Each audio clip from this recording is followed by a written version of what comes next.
In many situations we can use Extrema to help us find the maximum or minimum value.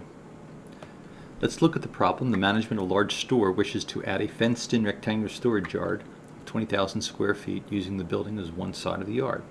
Find the minimum amount of fencing that must be used to enclose the remaining three sides.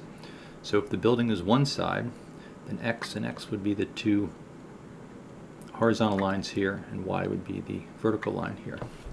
Now we know the area of rectangle is the length times the width, and the perimeter would be 2x plus 1y, since the other side is already taken up by the building. Notice that we could use the area equivalent to 20,000 to help us to solve for one of the variables. So let's solve for x. We would have 20,000 divided by y.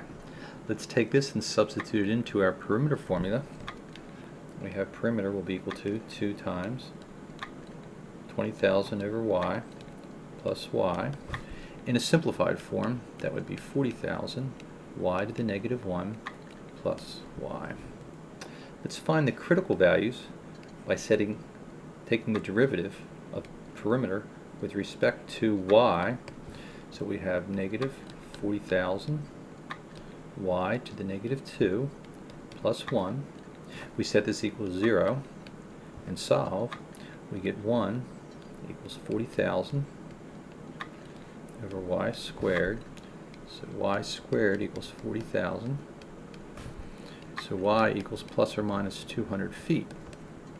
Now it doesn't make sense to have a negative value for a distance. So if y is 200, and if we put 200 back up here for the value of y, and solve this equation to figure out what the value of x is, looks like x would have to be 100.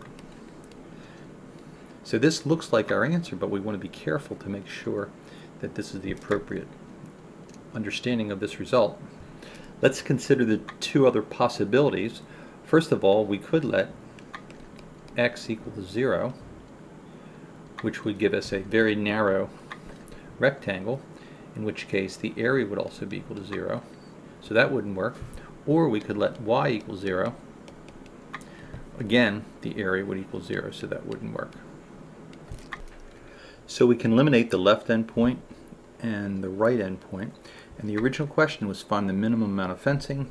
So our perimeter is going to be p 2 times the x value plus the y value, which gives us 400 feet of fencing, will give us the minimum amount of fencing for this particular situation.